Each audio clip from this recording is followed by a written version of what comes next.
Saudara-saudari, selamat pagi. Hari ini kita seketika dari kitab 1 Petrus ke kitab Ester. Karena minggu ini adalah hari perayaan Hari Raya Purim. Jadi kemarin kami rapat dan mengambil keputusan untuk pindah ke kitab Ester. Tetapi saya merasa ini ada kehendak Tuhan.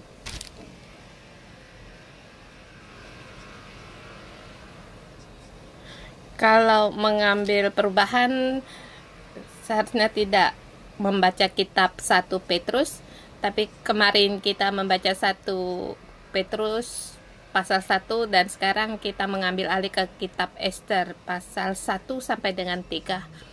Pada waktu kita melihat kitab 1 Petrus, pesan saya kemarin,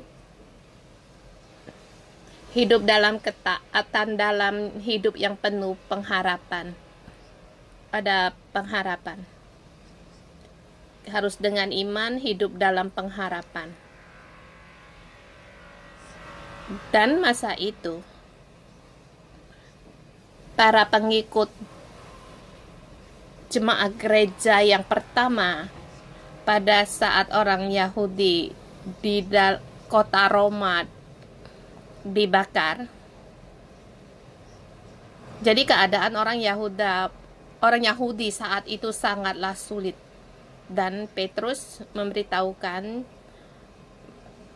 agar mereka hidup dalam pengharapan. Memang ada kesulitan, tetapi ada pengharapan. Dan hari ini kita seketika datang di kitab Ester.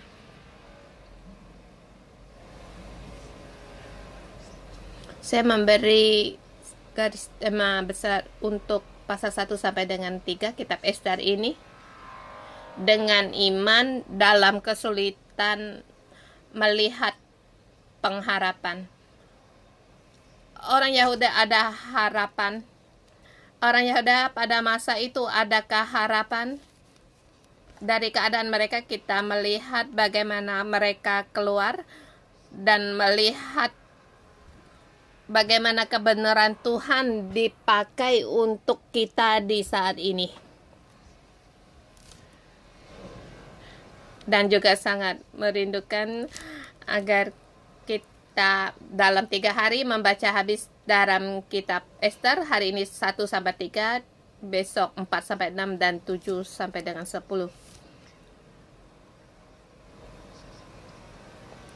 Pasal yang pertama, dengan iman dalam kesulitan melihat pengharapan.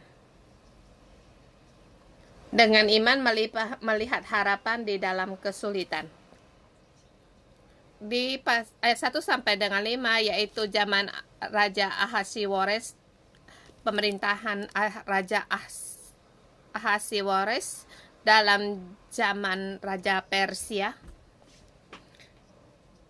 Ayat 1. Pada zaman Ahasiwores, dialah Ahasiwores yang merajai 127 daerah mulai dari India sampai ke Ethiopia. Pada zaman itu ketika Raja Ahasiwores bersemayam di atas tahta kerajaannya di dalam benteng Susan. Pada tahun yang ketiga dalam pemerintahannya, dialah oleh baginda perjamuan bagi semua pembesar dan pegawai tentara Persia dan media, kaum bangsawan dan pembesar daerah hadiran di hadapan baginda. Dia mengadakan perjamuan bagi para pembesar-pembesar. Di situ ada 180 hari. Dan juga dia memperlihatkan semua kemuliaan dan keindahan kerajaan Persia. Dan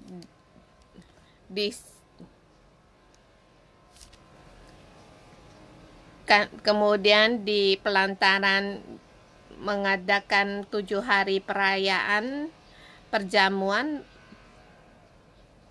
satu perjamuan yang sangat besar, dan seluruh rakyat di dalam benteng Susan ada 7 hari mengadakan perjamuan untuk mereka. dari yang besar sampai yang kecil. Dan seluruh bangsawan, seluruh pada pegawai kaum bangsa pembesar daerah ada 180 hari mengadakan perjamuan dan memperlihatkan keadaan kerajaan dan mengadakan perjamuan raja. Mereka mempunyai waktu yang lama bersama dengan raja, dan juga raja kuasanya dari India sampai ke Ethiopia. Ada 127 daerah. Dan mereka di situ mereka berpesta. Kita melihat catatan sejarah Raja Ahasiweros yang ketiga dalam pemerintahannya mengadakan perjamuan. Itu ada keinginannya sendiri, ada maksud tersendiri.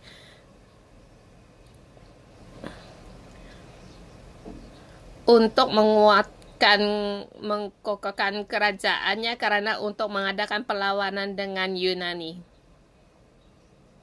Kita tahu setelah dari kerajaan Persia, kemudian Yunani, kemudian Roma. Kerajaan Persia sampai pada puncak kejayaannya, dan juga kerajaannya ada masalah juga. Dan juga di masa Ahasiweros di situ ada juga kekacauan dari Mesir dan juga tidak aman, dan Babilonia ya sekarang Iran juga ada kekacauan, dan Yunani di tempat Athena, dan masyarakat mereka sangatlah berkembang, baik dari pikiran dan juga keadaan mereka sangatlah berkembang. Dan negara Yunani semakin kuat, dan pada saat itu negara Persia, keadaan mereka itu mulai tidak goyah, dan boleh dikatakan kesulitan pada masa itu semakin banyak, sehingga Raja Ahasiweros mengumpulkan para semua pemimpin daerah, yaitu untuk bersama memberi semangat bersama untuk menghadapi tantangan yang di depan. Dan masa itu Raja Ahasiweros ingin agar Raja Wasti keluar untuk menghadap pada mereka dan untuk bantulah, tetapi kita melihat Raja Wasti menolak. Kita melihat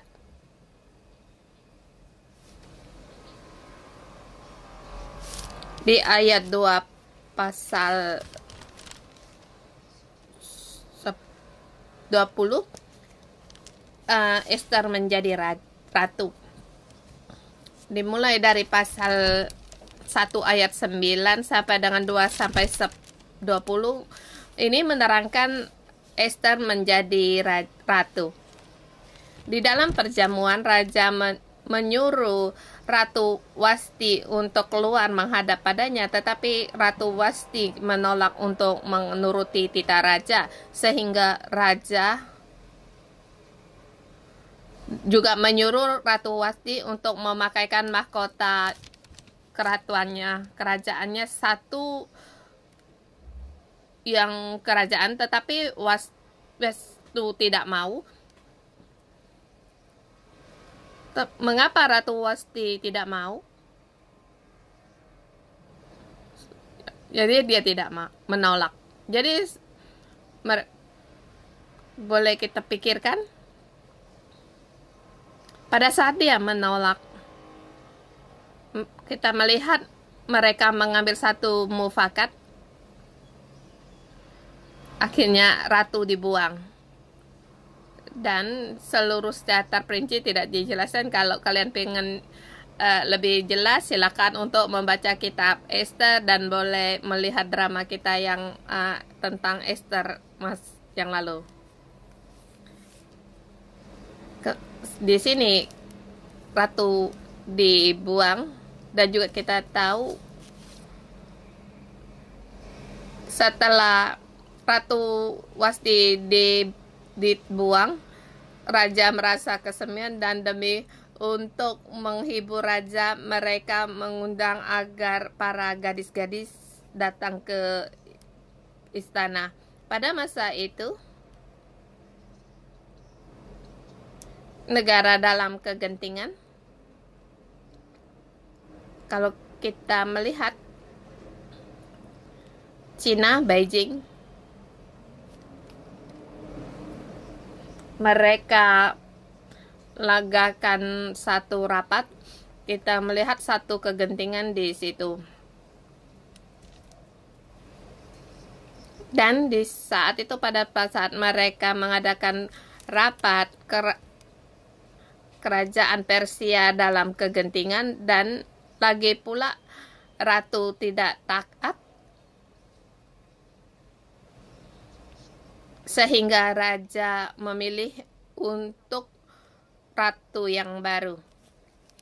Kita melihat 2 di ayat 5, kita lihat pada waktu pasal 2 ayat 5, pada waktu itu ada di dalam benteng Susan seorang Yahudi yang bernama Mordekai bin Yair bin Simai bin Kis, seorang Benyamin yang diangkut dari Yerusalem sebagai seorang buangan yang turut dalam Yehonia Raja Yehuda ketika ia diangkut ke dalam pembuangan oleh Raja Nebukadnezar Raja Babel.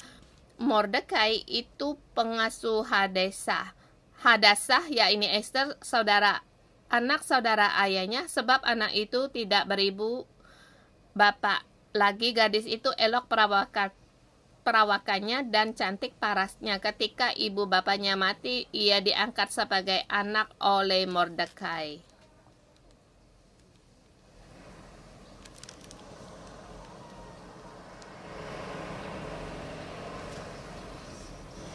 Di dalam peristiwa ini satu yang khusus. Kerajaan Persia mulai tidak aman dalam kegentingan. Lagi pula ratu seperti tidak menghormati raja, sehingga Raja Wasti dibuang. Ratu dibuang itu satu peristiwa yang besar, masalah yang besar. Mengapa Ratu Wasti bisa demikian? Satu yang aneh. Ratu dibuang, satu yang aneh. Kemudian memilih kembali ratu. Di sini dikatakan pada waktu itu ada di dalam benteng Susan seorang Yahudi. Ini sangat aneh.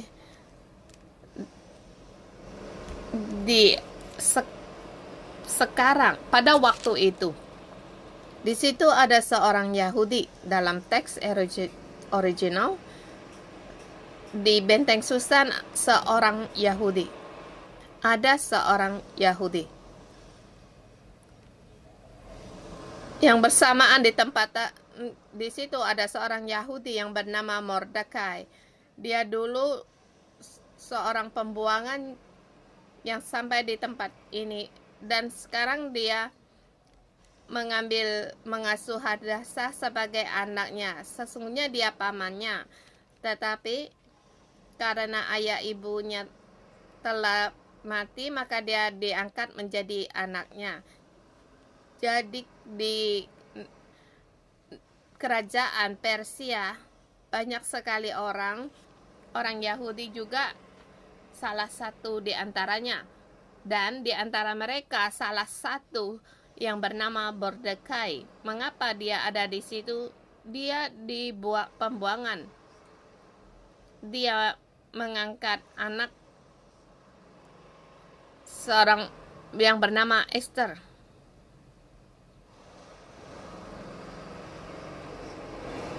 Satu hal yang sangat aneh, mengapa bisa ada mereka dibuang pembuangan oleh Raja Babel. Di pembuangan dia ikut dengan Raja Yehuda Yekhonya, dan orang ini menjadi putri paman putrinya itu, karena anak itu, gadis itu tidak punya ayah dan ibu, dan pamannya mengambil dia sebagai anak. Dan satu yang terjadi di sini, dan ingin merenung mengapa bisa ada di sini. Di sini kitab Ester ditulis, saya percaya mungkin setelah Raja Ahasiwores ditulis. Mungkin di zaman Raja Artasasta baru selesai ditulis kitab Ester ini. Dan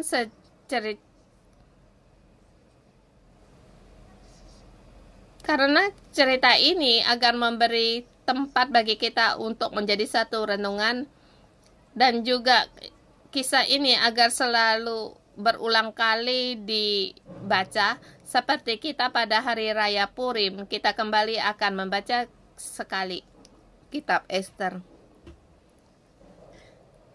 Dan satu kespesialan lagi, pada saat itu ratu dibuang, dan bersamaan di satu tempat sebelah pihak seorang paman yang mengangkat anak saudaranya menjadi putrinya. Kemudian setelah pada saat pemilihan ratu, dia mengantar akan anaknya ini masuk dalam istana. Pada waktu kita membaca kitab Ester, ada tanggapan kita yang berbeda masing-masing. Yang kita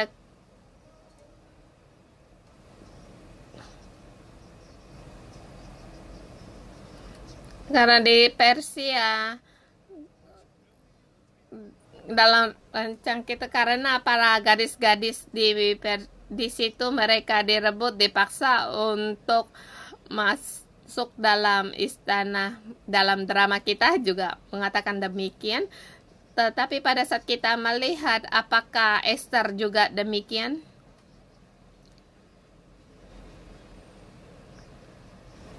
Mungkin kita pikir dia juga demikian, tetapi secara terperinci belum tentu dia demikian. Tidak tahu mengapa Mordekai mengantar Deka masuk dalam istana.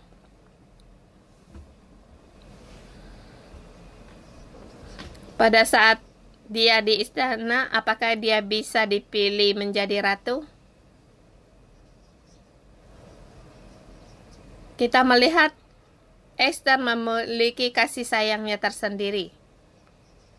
Dia bukan hanya cantik, tidak serakah, dan para sida-sida sangat membantu dia.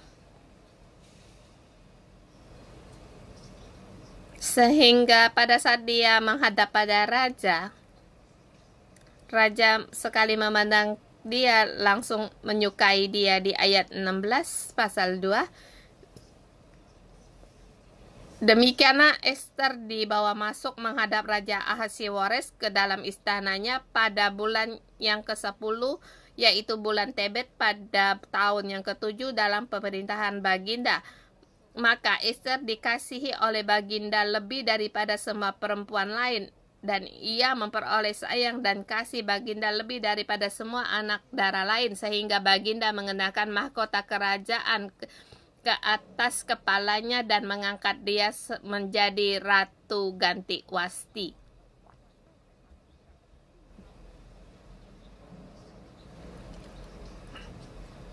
Raja sekali melihat Ester langsung menyukai dia dan mengangkat dia menjadi ratu. Dia menjadi ratu. Ada satu peristiwa yang spesial sekali, dan juga dia begitu banyak dari para kaum gadis-gadis lain, ia terpilih. Dia menjadi kesempatan menjadi ratu karena Ratu Wasti dibuang. Dan juga kita tahu kenapa Ratu Wasti tidak mendengar titah raja. Dan beginilah peristiwa ini terjadi. Jadi peristiwa ini terjadi latar belakangnya penulis lewat Roh Kudus, lewat penulis, dan percaya mungkin penulis ini juga adalah oleh Mordekai.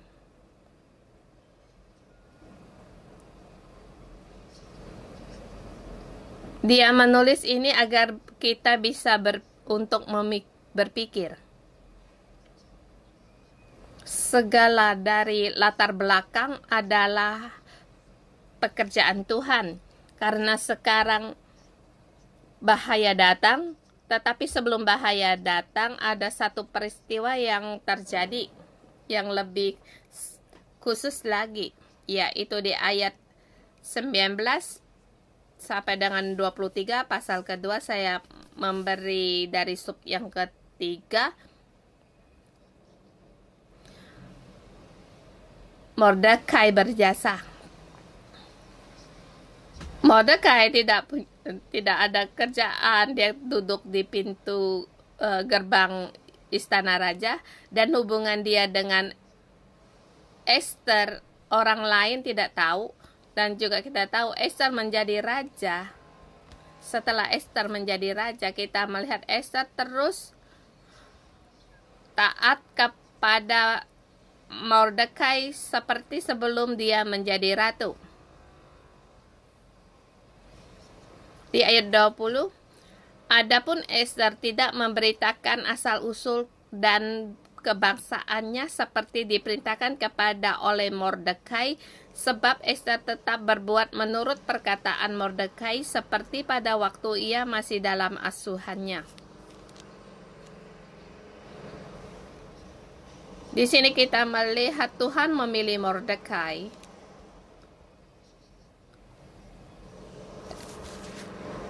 Di dalam banteng Susan, seorang Yahudi bernama Mordekai itu adalah kehendak Tuhan.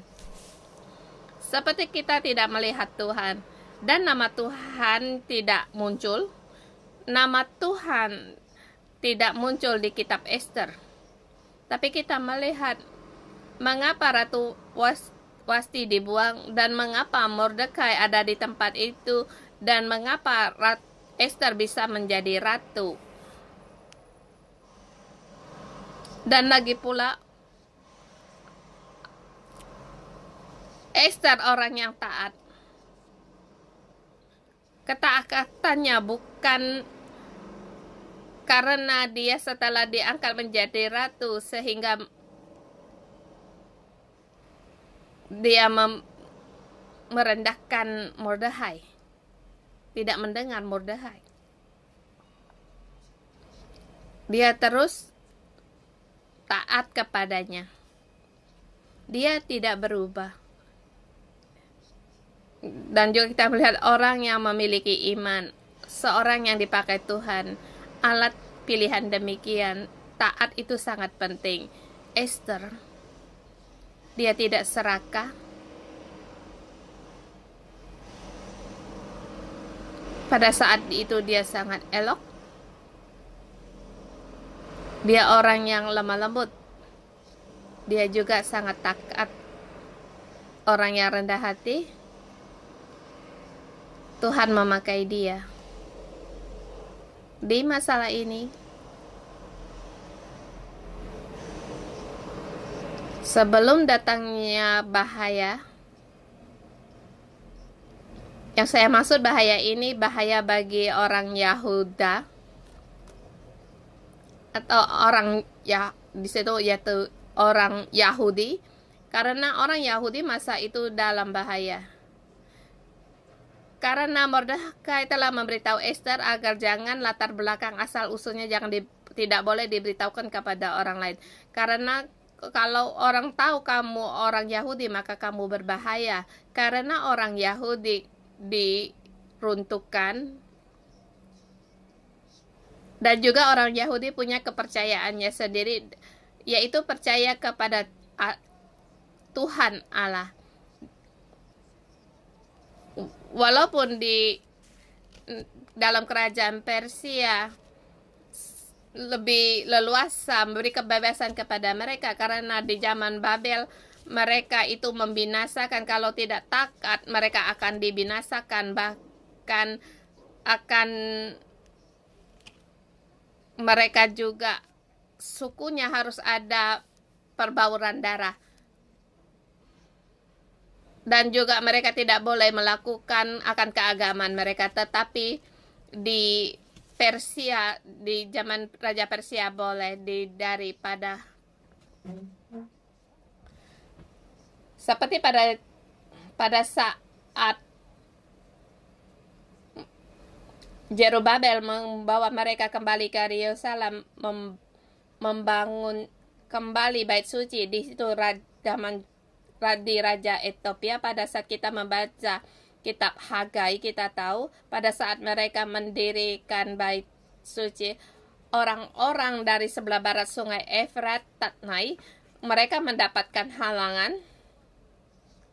Tetapi Jerubabel berada di bawah, jabatannya di bawah bupati seberang barat sungai Efrat.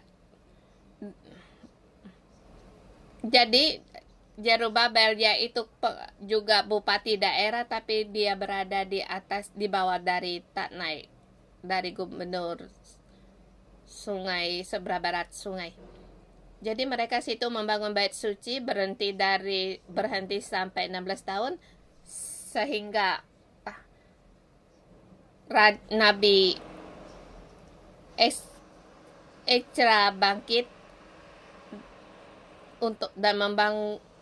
dan Zakaria memberi semangat kepada Hagai. Dan di situ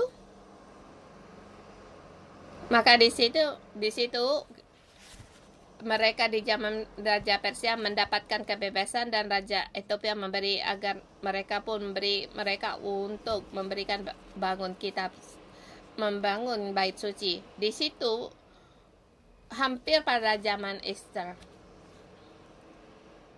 Tetapi belum sampai pada gelombang kedua dari Esra. Sudah ada dari gelombang pertama, mereka kembali dari pembuangan. Jadi kita melihat pada saat mereka kembali di pembuangan, mereka orang Yahudi juga dianggap rendah kedudukannya. Di zaman Persia, mereka ada kepercayaan mereka sendiri. Kalau zaman aku, kamu pasti akan melihat satu film yang biasa, satu kungfu, roh api. Kalau yang satu klet kungfu dari api, kalau bisa mengalahkan seluruh dunia pada zaman itu filmnya Cina ya. Jadi roh api ini adalah api. Ada api yang keluar, rupanya Persia, mereka menyembah api. Ajaran agama Persia, mereka menyembah api. Dan Raja Ahasiwares juga menyembah kepercayaan dewa api, dewa yang terbesar, yaitu dewa kebesaran. Dalam kepercayaan mereka, dia adalah dewa pencipta alam semesta dan mendirikan bait untuk mereka dan membangun istana bagi mereka. Dan orang Yahudi punya kepercayaan sendiri menghadapi ajaran yang menyembah api. Bagaimana dengan mereka? Jadi mereka tidak menjalani keagamaan Persia. Mereka tetap pada ajaran mereka. Jadi Esther tidak boleh memberitahukan kepada orang bahwa dia orang Yahudi. Jadi apakah kamu ikut suamimu untuk menyembah kepercayaan menyembah api. Apa yang dilakukan oleh Esther? Maka dia harus menyembunyikan akan statusnya di dalam keagamaan. Dia tidak mengikuti Persia menjadi ratu, dan lagi pula di kedudukan di masyarakat orang Yahudi tidak punya kedudukan, tidak punya status. Lagi pula orangnya Yehuda ditindas oleh suku yang lain. Bahaya ini telah hampir datang, tapi sebelum bahaya ini datang, Mordekai berjasa mengapa Mordekai berjasa? Kalau kamu melihat mengapa dia berjasa, melihat di dramanya Esther, penting dia berjasa bagi raja, dan sesungguhnya latar belakang ini penulis memberitahukan kita Tuhan yang bekerja pada saat orang Yahudi di zaman Persia perlahan dari kegelapan, perlahan masuk dalam kegelapan dan bahaya, perlahan masuk dalam kesulitan, bahaya dan kesulitan datang. Tetapi sebelumnya Tuhan telah ada pengaturan, mengatur mereka untuk menghadapi bahaya ini. Kita melihat pasal ketiga. Sesudah peristiwa-peristiwa ini, setelah Tuhan mengatur, sesudah peristiwa-peristiwa ini, maka Haman bin Hamedrata, orang Agag, dikeranui kebesaran oleh Raja Ahasiweros dan pangkatnya dinaikkan serta kedudukannya ditetapkan di atas semua pembesar yang ada di hadapan Baginda. Mendadak di sini Haman diangkat pangkatnya. Sebelumnya tidak muncul, tidak tahu mengapa. Ini seperti serangan dari musuh mendadak datang. Karena dia adalah orang Agag, suku Agag, yaitu musuh orang Yahudi. Di sejarah, mereka selalu benci kepada orang Yahudi dan ingin membinasakan orang Yahudi. Dia diangkat, dinaikkan pangkatnya, tetapi di sini Mordekai tidak sujud pada dia. Karena Mordekai menyembah pada Tuhan Allah.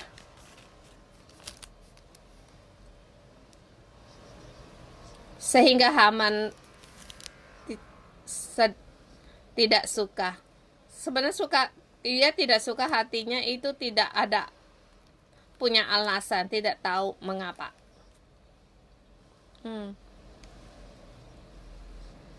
Kalau seorang itu tidak sujud padanya, kalau kamu lewat, kenapa harus marah?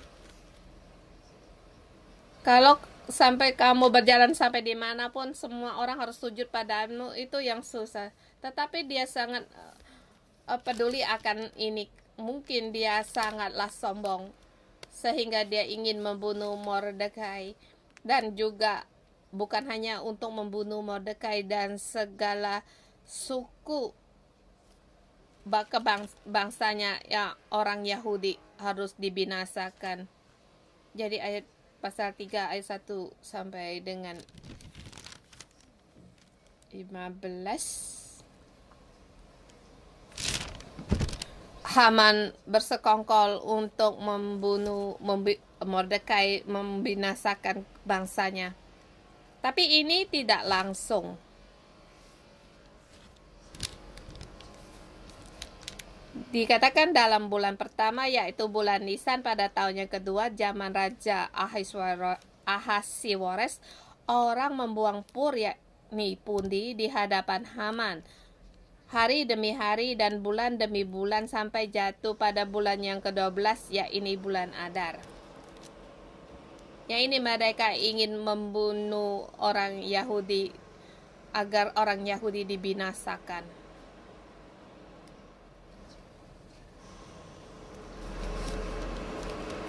Tetapi mereka mengambil undian ini tidak dalam satu hari, bahkan sampai pada jatuh di bulan yang terakhir, di bulan yang ke-12. Dari bulan pertama sampai di bulan yang terakhir, baru membunuh orang Yahudi. Ini satu yang khusus juga. Ada waktu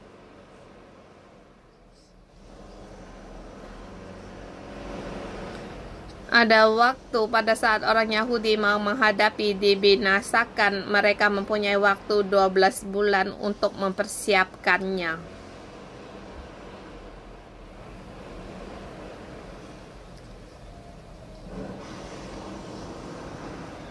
Kemudian Haman menghadapi raja. Kita lihat apa yang dibicarakan terhadap raja. Ayat ke-8.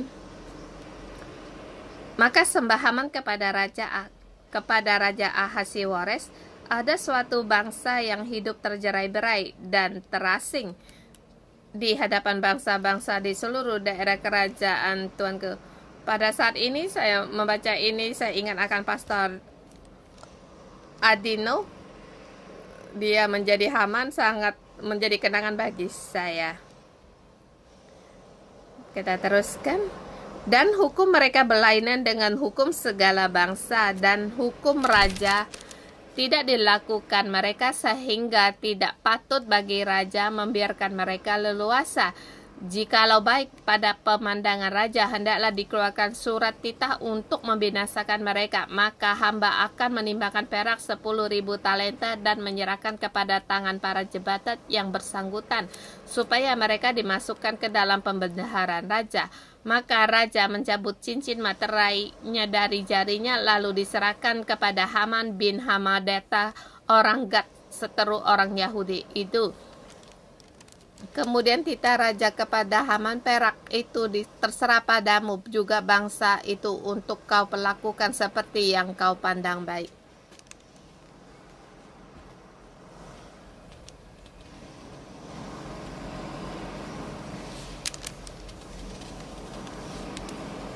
Kita melihat kesusahan yang dihadapi oleh Raja Ahasiweros. Yunani bangkit. Babel dan Mesir juga ada kekacauan. Jadi negara itu mulai tergoyang. Di situ dikatakan, Haman berkata, orang Yahudi mereka tidak ikut dengan prahukum kita. Mereka sangatlah aneh. Bagi mereka tidak berguna, bagi kita ada baiknya kita bunuh. Kalau kita membinasakan mereka semua, maka uang ini semuanya akan serahkan bagimu. Karena negara perlu biaya. Jadi kerajaan kamu pakai, tetapi bunuhlah orang Yahudi ini. Dan raja bagaimana? Baik, kuserahkan bagimu dan uang ini terserah bagimu. Raja tidak mau akan uang, tapi kamu lakukan. Kita melihat keadaan Yahudi pada waktu itu di hadapan raja pada masa itu bisa dibinasakan. Tidak perlu diselidiki. Kita melihat orang Yahudi di zaman Persia, keadaan mereka, bahaya terhadap mereka.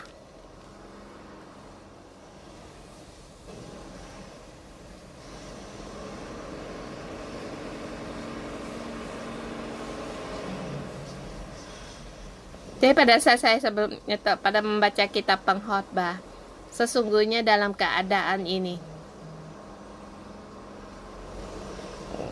kita melihat kitab Pengkhotbah, kesia-siaan dan kesia-siaan, segala sesuatu adalah sia-sia. Mereka berada di bawah matahari. Tuhan di atas, di luar matahari. Tuhan di kitab Ester tidak muncul, tidak disebut. Mereka dalam keadaan itu sangatlah sulit. Tetapi kitab Ester memberi kita melihat Kamu tidak melihat nama Tuhan, tetapi Tuhan ada di sini. Tuhan menyertai kita. Mengapa Ratu Wasti dibuang? Mengapa Mordekai diangkat? Mengapa Esther bisa masuk istana? Lagi pula, mengapa Mordekai berjasa bagi raja?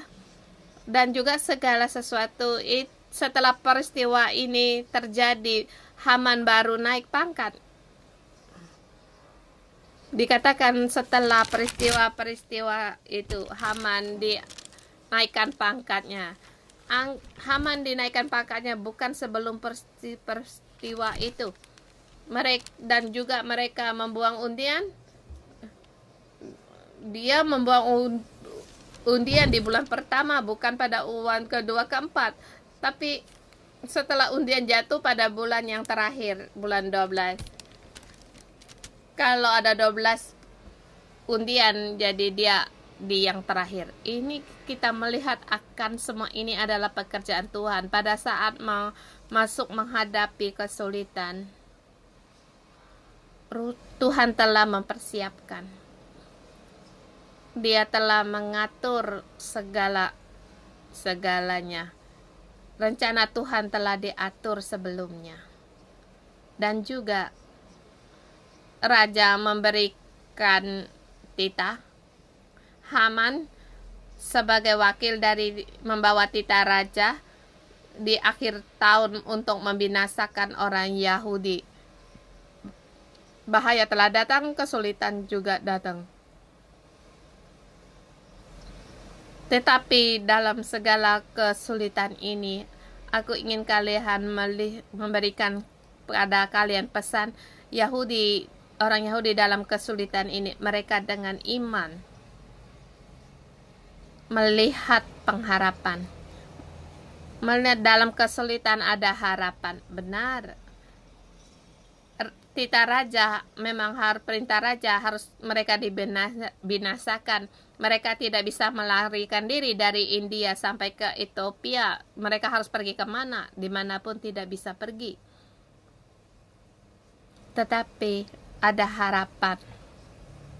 Walaupun menghadap perintah untuk membinasakan suku mereka, semua orang juga boleh untuk merampas dan membunuh mereka. Bahkan ini juga adalah perintah raja. Tetapi bagaimana menghadapi kesulitan ini? Ada harapan. Karena Tuhan sebelumnya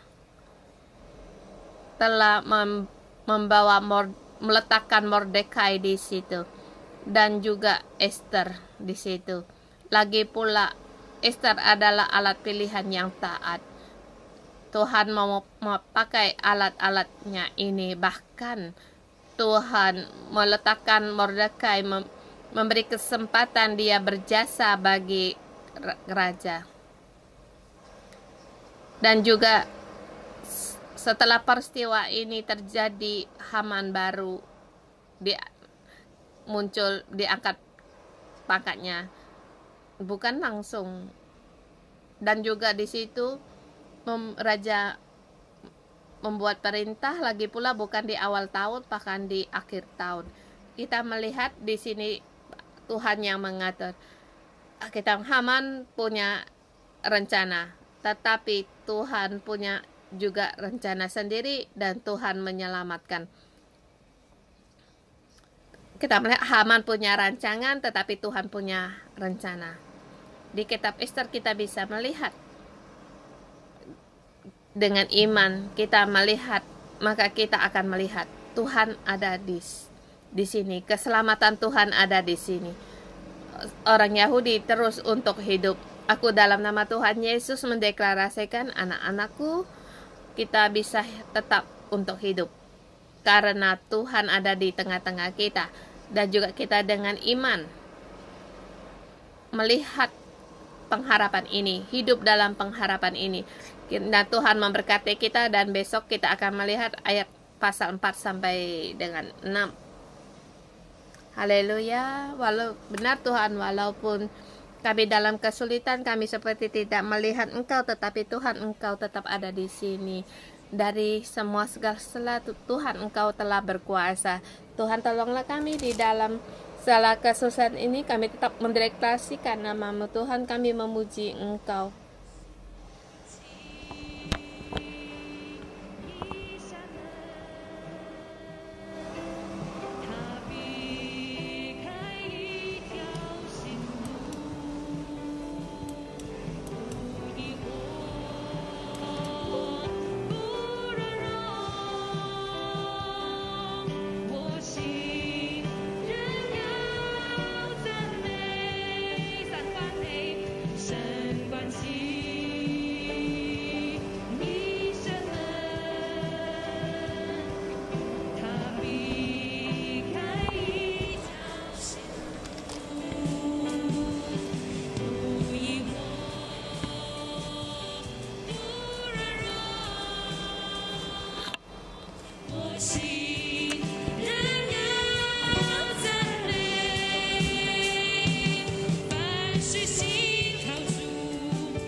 Tuhan, kami memuji Engkau. Tuhan, kami memuji Engkau. Tuhan, tidak kami di padang gurun pun memuji-Mu. Baik menghasilkan mau tidak menghasilkan, Tuhan kami tetap memuji-Mu. Hari ini di pasal pertama ayat 1 sampai ayat 1, pasal 1 ayat 5, pada waktu itu ada di dalam benteng Susan seorang Yahudi bernama Mordekai. di Benteng Susan seorang Yahudi yang bernama Mordekai. Di dalam sebelum ada bencana, Tuhan telah mengatur, Tuhan telah menyiapkan. Saudara semua, kita bersyukur sebelum dalam kesulitan Tuhan telah menyiapkan, Tuhan tahu akan segala sesuatunya. Dia tahu Tuhan membuat segala sesuatu menjadi indah. Jadi ini kita percaya pada Tuhan dalam menghadapi keadaan apapun, dalam bahaya kita tahu, seperti kita menghadapi konflik ini, kita tahu bahwa Tuhanlah yang berkuasa. Kita bersyukur pada Tuhan, kita memuji Tuhan kita bersama.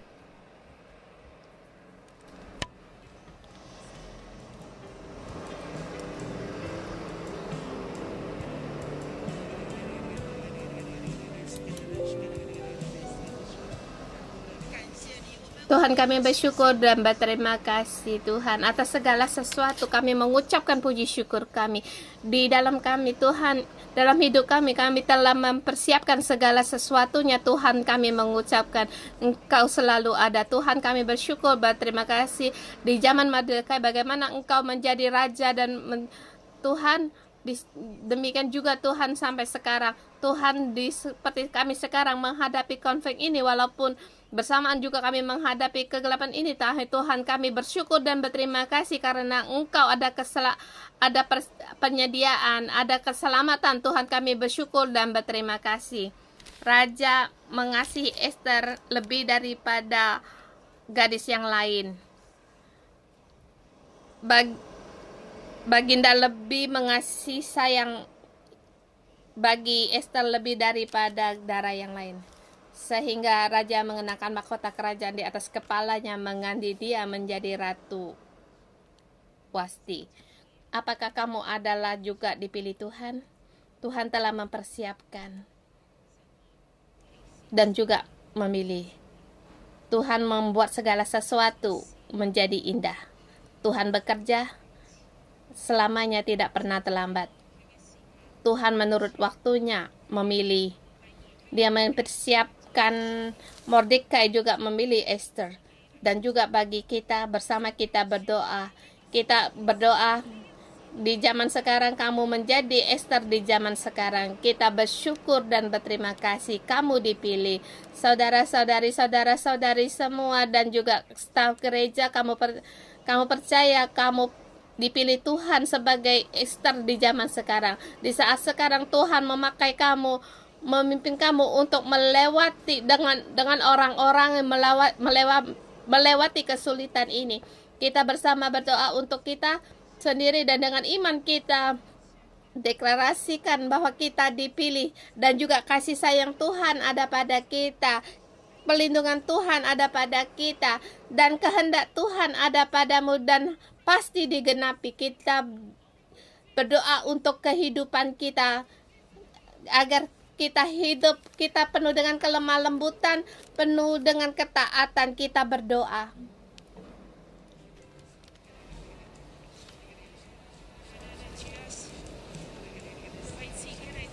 Berdoa untuk sendiri.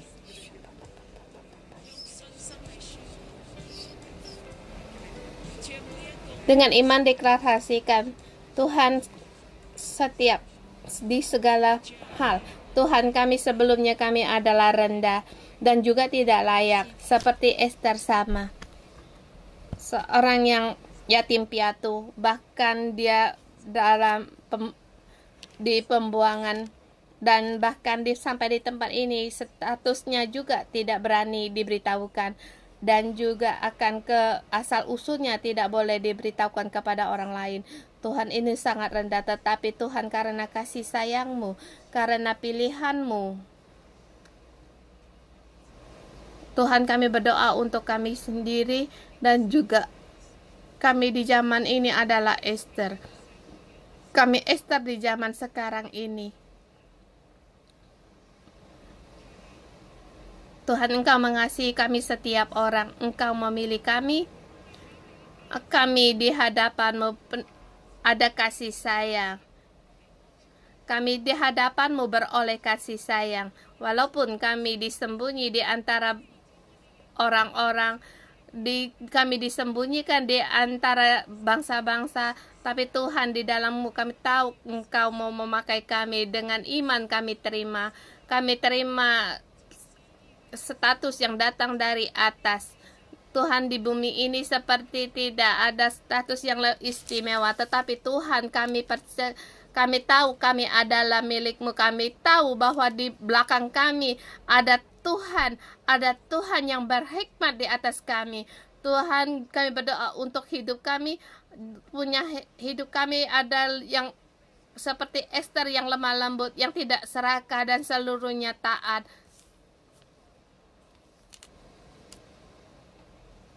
Dan Tuhan, kami pun tidak berubah.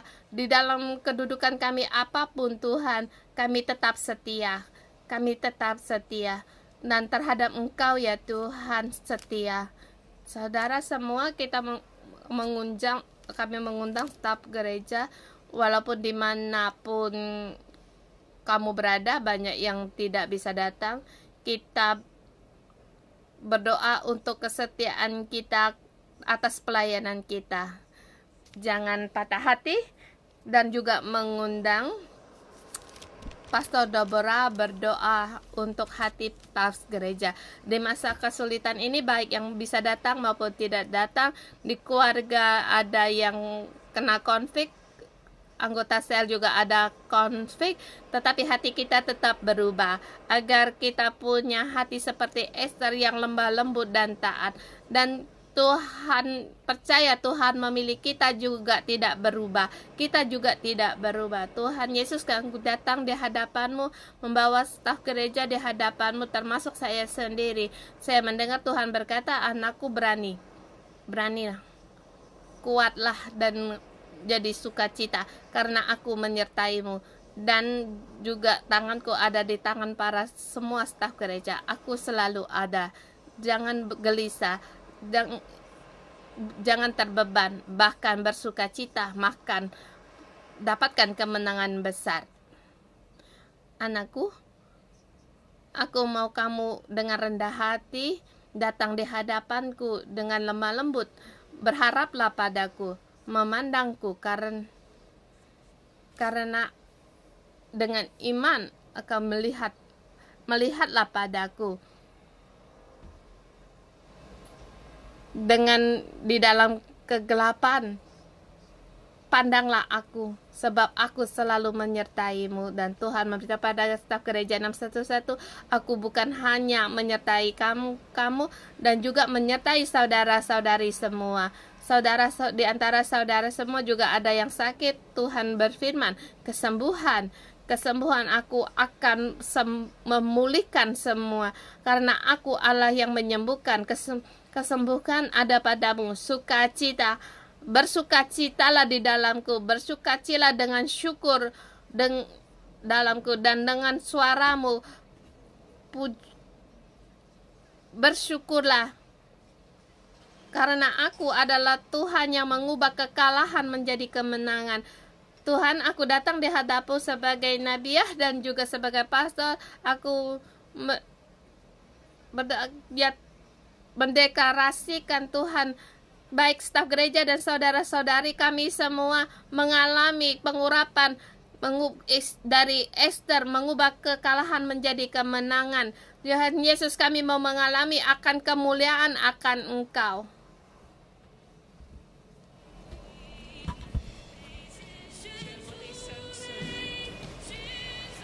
Tuhan, kami percaya.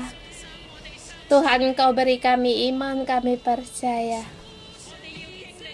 Kami mau mengalami akan Engkau lebih dalam lagi.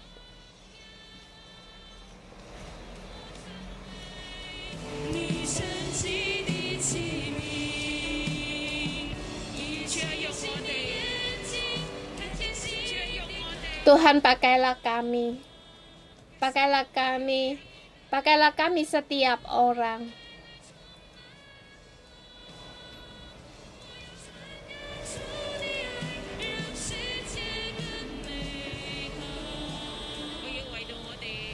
Saya ingin berdoa bagi ketua sel di 611, lebih dari 1.000 orang ketua sel di dalam pandemik ini. Kita tetap setia untuk mengembala. Setia untuk mengembala seperti Mordekai yang duduk di pintu gerbang. Dia setia duduk di pintu gerbang. Dia bagaimanapun raja itu, dia tetap setia. Dan saya mengundang ketua sel untuk angkat tangan kalian, berdoa untuk kalian. Kita berdoa agar kita tetap setia untuk mengembala, kita setia menjaga di pintu, seperti di pintu gerbang. Dan kita melihat, kita menjaga para domba-domba kita. Dan Tuhan, ini Engkau yang mengatur. Tuhan, ini adalah karya tangan-Mu ya Tuhan. Aku berdoa bagi 1.000-an ketua sel di 611, berdoa, Tuhan berilah kami hati yang setia dan taat.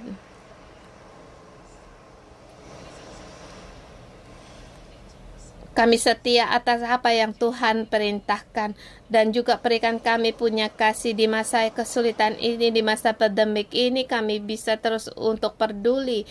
Tuhan, kami berterima kasih di masa pandemik ini. Kami punya kepedulian antar suku, agar bantuan bencana ini dari ketua suku sampai pada generasi dan turun ke generasi ketua sel. Kami juga tetap pada posisi kami. Kami juga orang yang pakai Tuhan. Tuhan urapi kami, setiap orang, setiap ketua sel. Jagalah hati dan pikiran kami, agar kami di dalam kami penuh dengan harapan, dan di dalam hati kami bisa melihat, dan mata kami terbuka. Aku dalam nama Tuhan Yesus mendirikan kami setiap ketua sel, mata rohani terbuka. Di dalam kesulitan melihat Tuhan berkuasa. Di dalam kesulitan melihat ada Tuhan dan punya rencana, dan Tuhan yang membuka jalan. Yehoshua, keselamatan Tuhan datang pada kita, setiap kita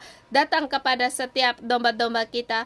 Tuhan, Engkau jaga kami setiap ketua sel. Tuhan, kami berdoa menerima pengurapan dari Mordekai, menerima pengurapan dari Esther. Kami tetap pada dalam kedudukan kami untuk menjaga para gembala domba-domba kami, baik pada tetangga kami dan bahkan pada orang yang belum mengenal Tuhan, yang belum mendengar Injil Tuhan. Tuhan, pakailah kami setiap ketua sel, agar setiap ketua sel di dalam kesulitan ini melihat ini adalah pemberian Tuhan, dan ini adalah Tuhan yang mengatur di dalam kedudukan kami. Ya Tuhan, Engkau datang membantu kami setiap ketua sel dan menguatkan hati kami setiap orang, menguatkan hati setiap ketua sel, bahkan di ketua sel yang kena konflik. Aku dalam nama Tuhan Yesus mendeklarasikan dan berdoa memberkatimu. Terima pengurapan Mordekai, terima pengurapan Esther. Tuhan ada di tengah-tengahmu, pasti akan menolongmu. Tuhan pasti akan menjagamu. Tuhan pasti akan menyelamatkanmu. Tuhan akan menyembuhkanmu. Kesembuhan Tuhan segera datang, baik pada ketua sel dan juga keluarga, agar mereka tahu Tuhan berkuasa, Tuhan ada. Bukan hanya Tuhan memberikan kita hidup, tetapi Tuhan juga memakai kita. Tuhan, pakailah kami setiap orang ketua sel di masa kesulitan dan masa bencana ini, Tuhan, agar ketua sel bangkit menjadi Mordekai.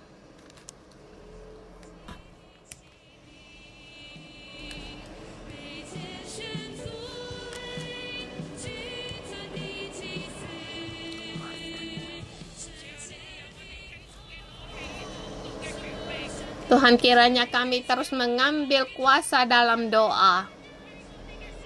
Kami berdoa untuk negara kami, berdoa untuk kota kami.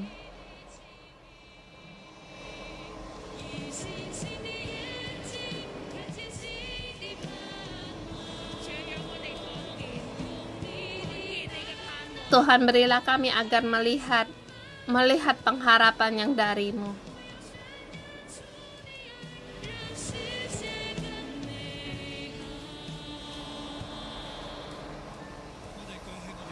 Kita angkat tangan kita. Allah Bapa, kami berharap kepadamu.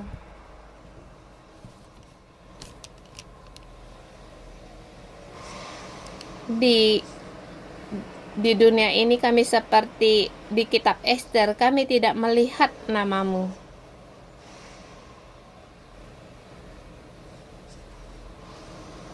Dunia juga tidak akan menyebut nama-Mu. Tetapi kami percaya Engkau ada di sini.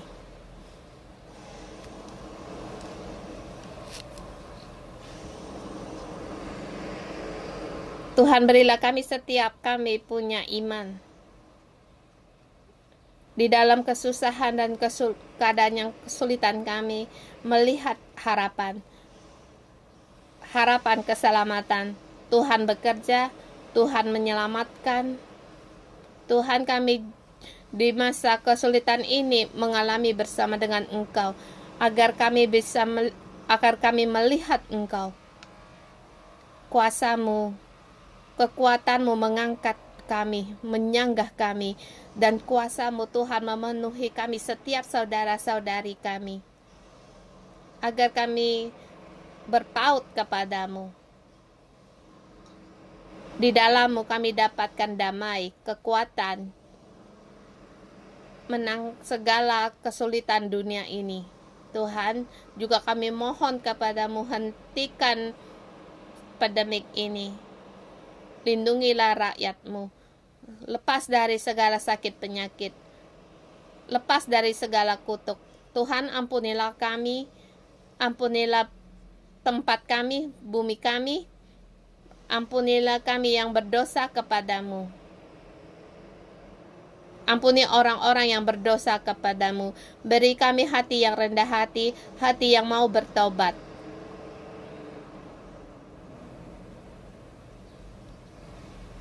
Dan segala bencana sakit penyakit pergi dari kami. Tuhan, kami berlindung di bawah sayap-Mu. Kami percaya Engkau ada di sini. Kami percaya